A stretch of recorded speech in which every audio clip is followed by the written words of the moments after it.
بسم الله الرحمن الرحيم. مشاهدينا الكرام، السلام عليكم ورحمة الله وبركاته. أهلا بحضراتكم في لقاء متجدد من برنامج قوارير. الإنسان بطبعه ما يقدرش يعيش بدون تفاؤل أو طموح أو إقبال على الحياة. الإنسان الطموح المتفائل بطبعه بتبقى شخصيته فيها قوة شوية، ما بيكونش ضعيف الشخصية أو إن أي حدث خارجي يقدر يأثر عليه ويصيبه بالاكتئاب.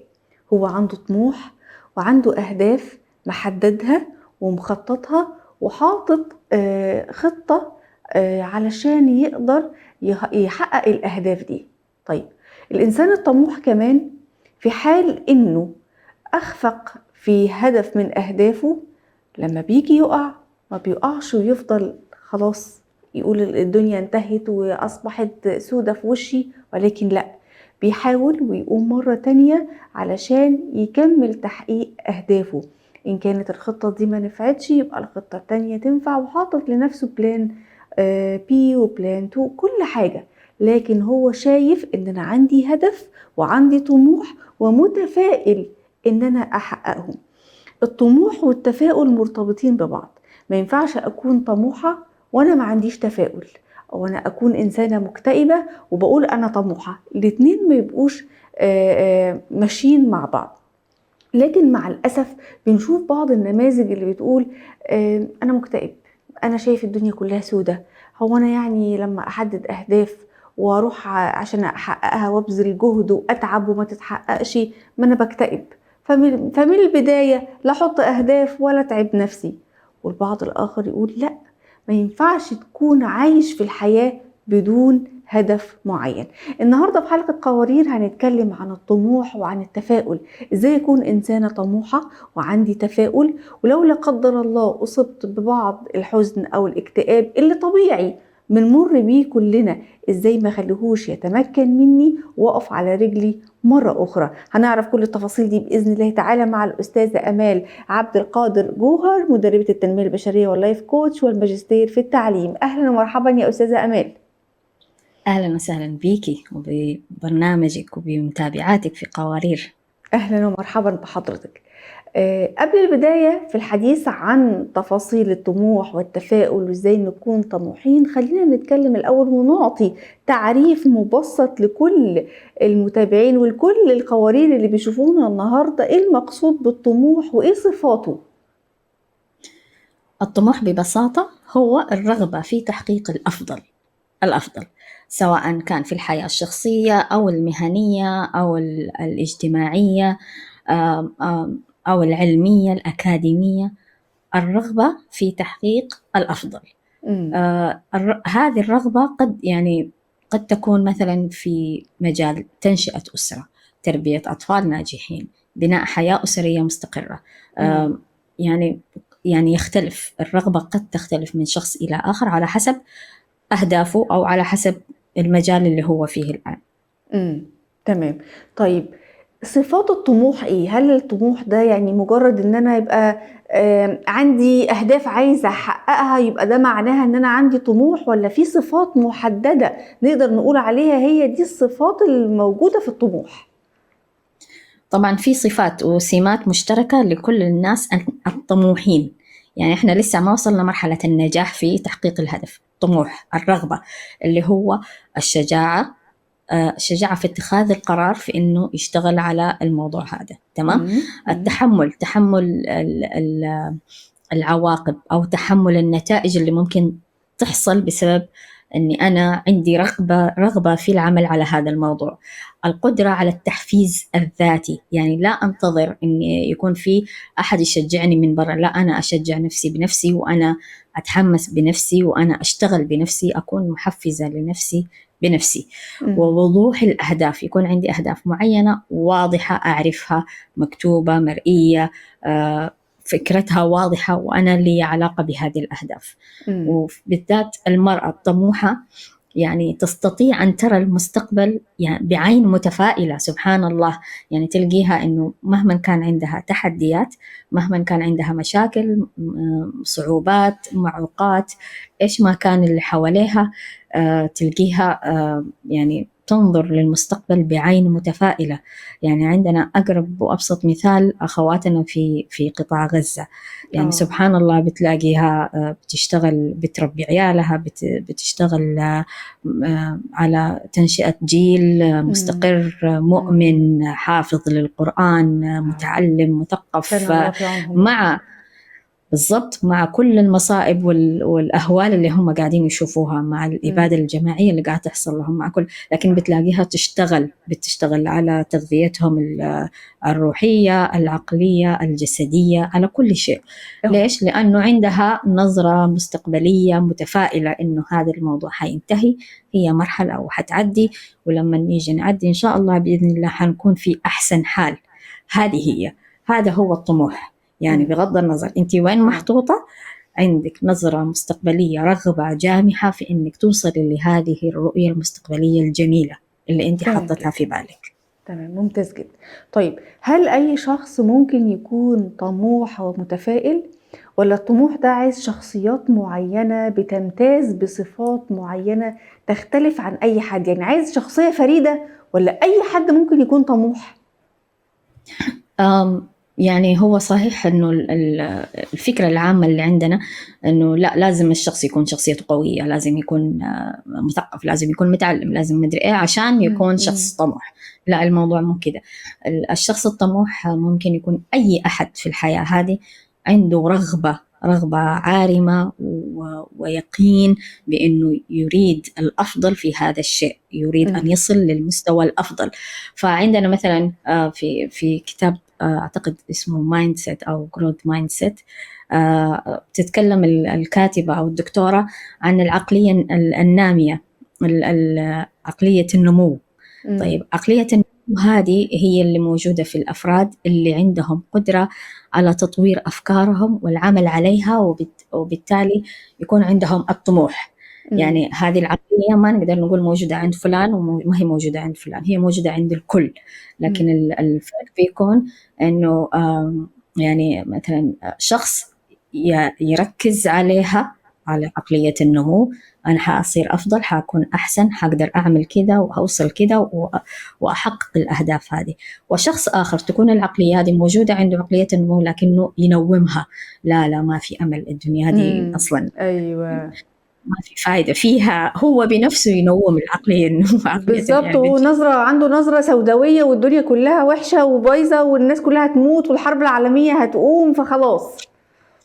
ايه بالضبط، هذا هو. فهي بتختلف على حسب أنا كيف أنظر لطريقة تفكيري. يعني الأفكار كلنا بتجينا نفس الأفكار الجميلة، كلنا بتجينا نفس الأفكار السوداوية، لكن أنا لما أفلترها وأفكر فيها، هنا الفرق.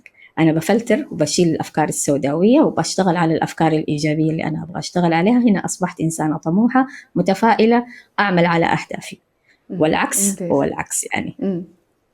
طيب، خلينا بقى ناخد خطوات عملية يا أستاذة أمال، خطوات عملية علشان أكون إنسان طموح. أنا شايف نفسي يعني الاكتئاب بيتملك مني شوية، ما عنديش نظرة تفاؤلية. لا، طب قوليلي خطوات عملية كي أكون إنسان طموح ومتفائل. جميل. نحدد أهداف صغيرة، دائما نبدأ بالأشياء الصغيرة القابلة للتحقيق. يعني ما أفكر إنه أبغى أصير وزيرة التربية والتعليم فجأة كده. لا، يعني إنه ما ارفعش سقف طموحاتي. بالضبط، شوية أشتغل على الأشياء الصغيرة. أوكي، عندي رؤية أني أكون وزيرة، يلا ليش؟ كيف أنا ممكن أوصل؟ أبدأ بالأشياء الصغيرة، بالأعمال اليومية. مثلا إيش المفروض أعمل اليوم، الأسبوع الجاي، على ماذا المفروض أن أحصل السنة الجاية، بعد سنتين وين المفروض أكون أشتغل، أو وما إلى ذلك. مثل يعني مثلا شخص أو واحدة حابة أنها تتعلم مهارة جديدة مثل الخياطة أو الطهي بشكل احترافي، أنها تشتغل في أماكن تعمل البزنس حقها أو الشغل مشروعها الخاص فيها. فتبدأ بالأشياء الصغيرة، تبدأ في البيت بالحاجات الصغيرة، شوية شوية تحس أنها بدأت تنجز. وهنا النقطة الثانية، أني أحتفل بالإنجازات الصغيرة. كل ما أنجز شيء صغير أحتفل بهذا الإنجاز، أكلم الناس اللي أحبهم ويحبوني يهتموا بي وأهتم بيهم. أنا ترى عملت كده، صرت وصلت لهذا الشيء، أنا مبسوطة، أجيب هدية لنفسي، أدلع نفسي بشيء بسيط في البيت، أو إنه أعمل لي مثلا أطلع كده وأعمل لي حاجة حلوة، أعمل شوبينج، يعني أكافئ نفسي على هذا العمل. هنا في العقل الباطن بتجيه إشارات إنه أوه يلا، معناتها كل ما حتعملي حاجة حلوة حتكافئي نفسك. فهو إيش بيعطيني إشارات إنه أحفز نفسي بنفسي، يعني أحفز ذاتي.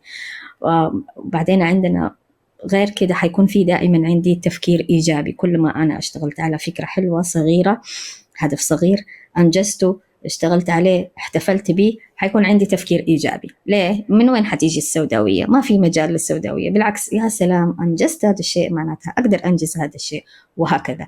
فالتراكم النجاحات الصغيرة، زي مثلا تنظيم يومي، ترتيب جدول أبنائي، مثلا عملت شيء بسيط كده في اليوم، نجحت فيه، أنجزته، كافأت نفسي. هنا هذا التراكم بيعطيني التفكير الإيجابي.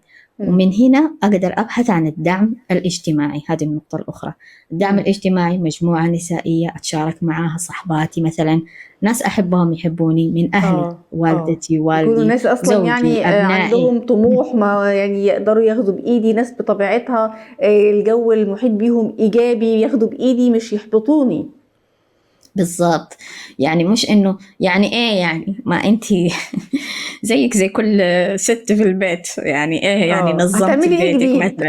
اقعدي في البيت مع العيال وفي المطبخ واعملي لهم حلة إيه. محشي حلوة، ما ايه المشكلة؟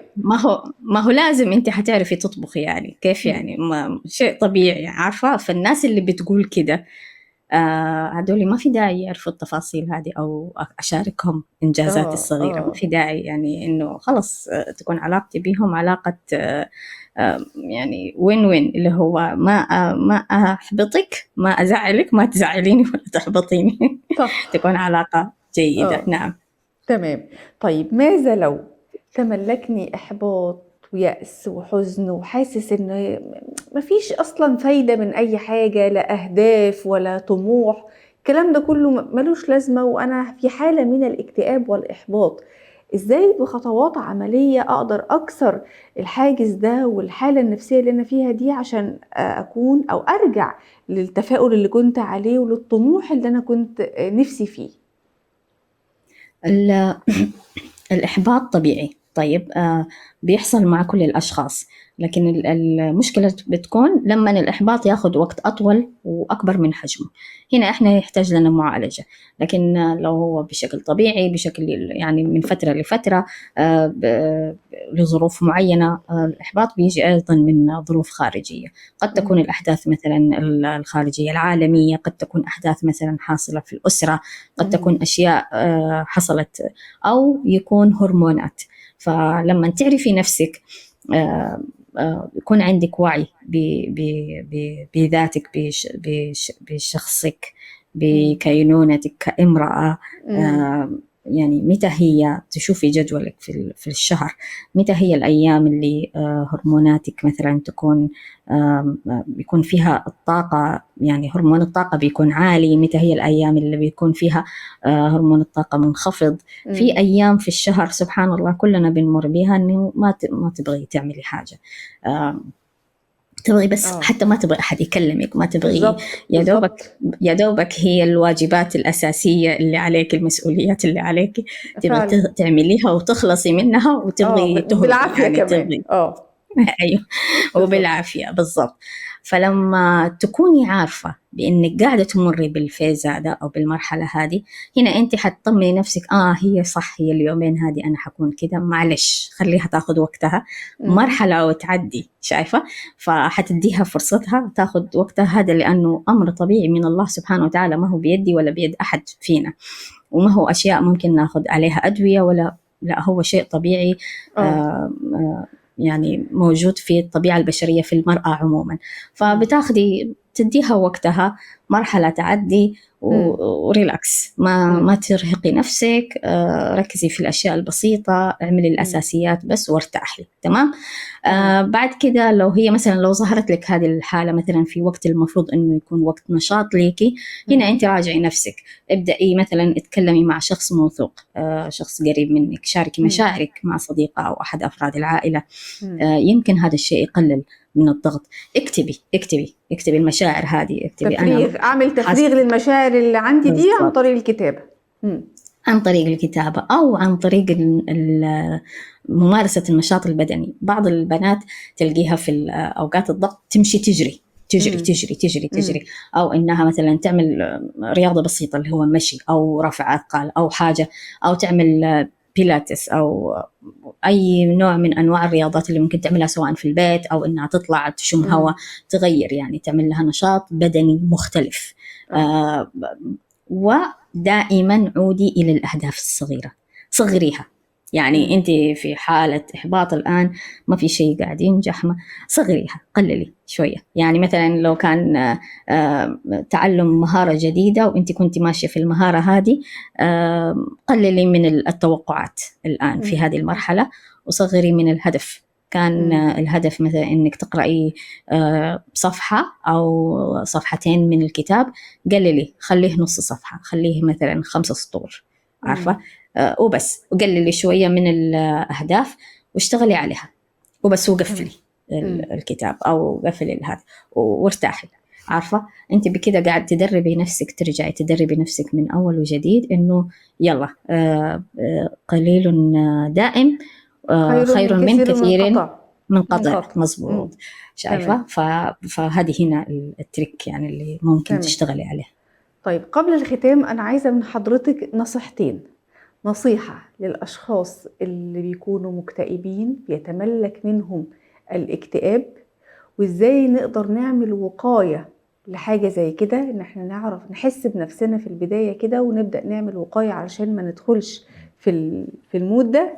النصيحة التانية للناس اللي ما شاء الله دايما متفائلة وطموحة، ازاي يفضلوا مستمرين ومحافظين على التفاؤل والطموح ده. خلينا نبدأ الأول بالجماعة المكتئبين، ربنا يرفع عنهم يا رب. اللهم آمين. طبعا الشخص المكتئب ما عنده رغبة في إنه يعمل حاجة جديدة، صحيح؟ أيوة. أغلب الوقت بيقضيه إما مع جهازه جواله أو على التلفزيون، مزبوط؟ يعني هذا هو اللي بيحصل، وما يبغى أحد يكلمه، وما تبغى أحد يقول لها يطلب منها شيء، خلاص. فرجاءً لو أنت حتقضي وقت طويل على الجهاز، على الجوال مثلا أو أمام التلفزيون، اتفرجي على الأشياء المفيدة، الأشياء الإيجابية. وكمان لما أقول أشياء إيجابية مو معناها أنه تتابعي أشخاص يومياتهم إيجابية، زي مثلا أنا بروح أعمل شوبينج، الانفلونسرز أو الجماعة اللي كل يوم مبسوطين، كل يوم حلوين، كل يوم نظيف، يعني لا، مش هدول. طيب نتابع أو إنه نشوف قصص نجاح، مثلا تقرأي كتب عن قصص نجاح. أوكي، ما قرأتي كتاب، احضري مثلا برنامج يتكلم عن بودكاست مثلا. البودكاست الآن أصبح كثير ومشهور، وفيه كثير يعني مختصين بيتكلموا في أشياء مرة جميلة. انتقي المعلومات اللي تدخل لك، انتقي البرامج اللي انت تتفرجيها، انتقي الأشخاص اللي قاعد تتابعيهم، انتقي المسلسل مثلا اللي انت قاعد تتابعيه، أو الفيلم اللي قاعد تشوفيه، أو البرنامج اللي قاعد تحضريه. ما تتفرجي على أي شيء، ما تدخلي أي شيء، انت في حالة اكتئاب already. فلما تيجي تدخلي أي حاجة حشو حتزيدي عليكي الزعل والاكتئاب والإحباط والمشاعر السلبية حتزيد. حتى لو كنتي قاعدة تشوفي الأشخاص اللي دائما مبسوطين، دائما فرحانين، دائما، هذا بيزعلك أكتر. إيش معنى هم؟ طيب وإيش معنى أنا؟ إيش اللي صاير؟ عارفة؟ بالضبط. لا شعوريا حتوصلي للمرحلة هذه، وحتتمني مثلا يا سلام يا بختها، جسمها كده، شكلها كده، لبسها كده، عيالها كده، عارفة؟ حتتمني دي الأشياء وإنتي قاعدة على الكنبة يعني، وهذا الشيء إحنا ما نبغاه. وبيزود من مشاعر الإحباط، يعني كلهم كويسين، تقدموا، اللي عرفت تعمل رجيم، اللي عرفت تكمل دراسة، اللي عرفت تعمل مشروع، وأنا قاعدة على الكنبة بتفرج عليهم. بس هو ده، هذا هو الإحساس اللي حيجيني. لا، مم. اعملي انفولو للجماعة هدول، اعملي لهم بلوك، مم. اطلعي من اعملي لهم انفولو ولا فعلا تشوفيهم بيبقى ولا. متعب خصوصا للشخصيات دي انها ما تبقاش قادرة يعني لا قادرة تعمل حاجة، وفي نفس الوقت الموضوع ده بيأثر عليها بالسلب. طيب نشوف الطموحين المتفائلين اللي احنا يعني نسأل الله سبحانه وتعالى انه يجعلنا منهم يا رب العالمين ويزيدهم من فضله، ازاي يفضلوا مستمرين على طموحهم وتفاؤلهم ولا يتأثروا بأي شيء. جميل. الطموحين أقول لهم لا تتوقفوا عن أحلامكم. الله. انطلقوا، الدنيا هذه مفتوحة للجميع. مم. انطلقوا، خليك طموحة زي ما انتي وكيب جوينج يعني. صحيح مم. حتلاقي ناس يقولوا ايش يعني هذه يعني شايفة نفسها. خليهم يقولوا. اللي كل يقول أحد يقول. حيقول شيء. بالضبط، كل أحد حيقول شيء، فهو بيقول بناء على تجربته، على خبرته، على حياته، على مم. ما قاعد يشوف، على مم. معارفه، على معلوماته. طيب، اه مش اه. بناء على مين انت. اوكي، لا تاخذي تمام. المواضيع بشكل شخصي. خليكي كما انت طموحه متفائله. مم. اسعي على في اهدافك، حددي اهدافك، خططي لحياتك بشكل جميل. مم. استمري على ما انت عليه، واوصلي لاي مكان تحبي توصلي له، وحتوصلي لانك شخصيه أكيد. طموحه. مم. حافظي على قوتك النفسيه من خلال القراءه. لازم القراءه، طوري مم. مهاراتك، واتصلي بالأشخاص المشجعين على الاستمرار. مم. ابتعدي عن السلبيين. لما أقول الله. ابتعدي، طبعا أكثر يعني كل الناس عموما بيقولوا ابتعدي عن الأشخاص السلبيين، يعني لا، مش ابتعدي يعني بمعنى ابتعدي اهربي منهم، لا، مم. ابتعدي عن الاحتكاك معاهم في الأمور اللي ممكن تجيب لك الإحباط، أو في المواضيع اللي ممكن تجيب لك المشاعر السلبية. آه، قد يكونوا هدول الأشخاص ناس يعني من الأرحام، قد يكونوا أشخاص قريبين بالظبط. منك. أنا لا نقصد إن إحنا فما نقطع أرحامنا بيهم، ولكن ما نجعلهمش لا يأثروا علينا. لا، إحنا ما بنقطع الرحم ولا بنتواصل مع الناس. أوكي، وهنا بتيجي الصلابة النفسية عندك. هنا هذا هو امتحان الصلابة النفسية، وامتحان القدرة على العفو، امتحان القدرة على الحلم يعني إنما الحلم بالتحلم. مم. صحيح. فأنت تبدأي تشوفي الناس بعيون مختلفة، بنظرة مختلفة، مو بنظرتك أنت بتاخدي الأمور بشكل شخصي، يعني إنه أي أحد يتكلم عن طموحك أو عن أهدافك أو عن وصولك لمكان ما، إنه بتاخدي بشكل شخصي، يعني يهز كيانك أو شخصيتك. بالظبط. لا، مم. تشوفي إنه ممكن هذا هي اللي هي شايفة، ممكن هذه هي نظرتها، هذا هو أقصى تمام. ما توصل له، احتمال قد يكون هذا مم. أقصى ما وصلت له، تمام فتعطيها جدا. العذر. مم. شايفة، وتستمري. keep going. أهم أهم حاجة الاستمرار. بشكرك جدا في النهاية الأستاذة آمال عبد القادر جوهر، مدربة التنمية البشرية واللايف كوتش والماجستير في التعليم، على وجود حضرتك معانا، وعلى الدفعة التفاؤل الأخير بقى اللي احنا ختمنا بيه الحلقة يعني، وختامه مسك. بشكرك جدا جدا، وندعو كل القوارير اللي شايفيننا النهاردة ابعدي عن الاكتئاب وعن الإحباط. صحيح كل واحد فينا بيجيله وقت شوية بيبقى بيحصل له فيه وعكة بيقع، ولكن ما تخليش الجو ده يسيطر عليكي قوي وانه يتمكن منك. لكن لا، قومي وابدأي تاني، وارجعي للتفاؤل، وارجعي للطموح والاهدافك اللي انت حطيتيها علشان تحققيها، وبلاش نرفع سقف طموحاتنا واهدافنا للعالي قوي علشان لا نصاب بالاحباط. وبالنسبة بقى للناس الطموحة الجميلة المتفائلة، استمروا زي ما قالت لكم الأستاذة أمال على الطموح والتفاؤل، واوعوا أي حاجة تأثر عليكم. انتهت حلقة قوارير اليوم، وإلى أن نلقاكم نترككم في رعاية الله وأمنه، والسلام عليكم ورحمة الله وبركاته.